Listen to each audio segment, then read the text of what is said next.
Украина го бара со потерница за перење пари во сата на црн список поради мешање во избори, а во Македонија е собственик на спортски пасош. Вака најкратко може да представиме биографијата на 53-годишниот Александар Онишченко.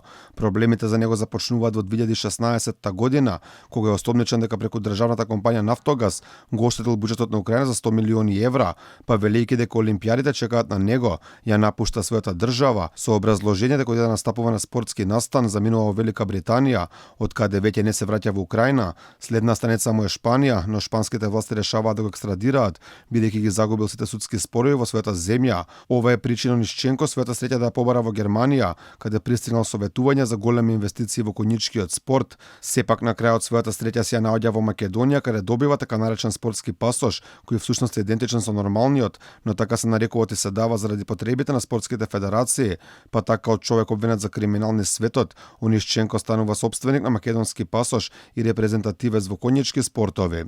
Владата го разгледа барањето на Александар Онишченко за прием во државјанството на Република Северна Македонија, согласно член 11 од Законот за државјанство, и утврди позитивно мислење по барањето, имајќи го предвид позитивното мислење на Агенцијата за млади и спорт. А под знамето на Македонија настапува на конјички натпревар во Сент-Тропе, каде што го освојува 7-то место.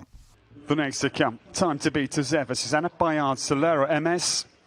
Во нормални услови можеби Онишченко би го ставиле во клубот на Лестер Боме Кейлеп.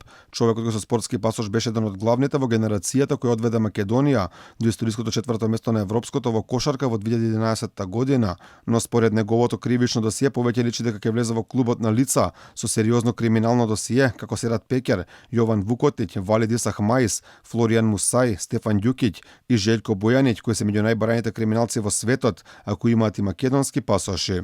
Во јавноста последниот период актуелен стана Бојаниќ, кој во Турција беше уапсен со меѓународна потерница поради обвинение за убиство на србинот Ристам Јановиќ. Локалните медиуми објавија дека полициски екипи го пребарале и ископале дворот на вилата во која се криел тој поради сомнение дека телото на Јановиќ може да биде закопано таму, но тело не било пронајдено. Спорните македонски пасоши во јавноста се појавија пред 2 години кога беше објавено дека МВР дала голем број двојни пасоши на лица кои од своите држави избегале поради сомнение за сторен тежок криминал. Првото големо име кое се појави беше Серат Пекер, кој тврдеше дека бил гостин во домот на поранешниот премиер Зоран Заев. Diğer parti liderlerin hepsini tanıyor.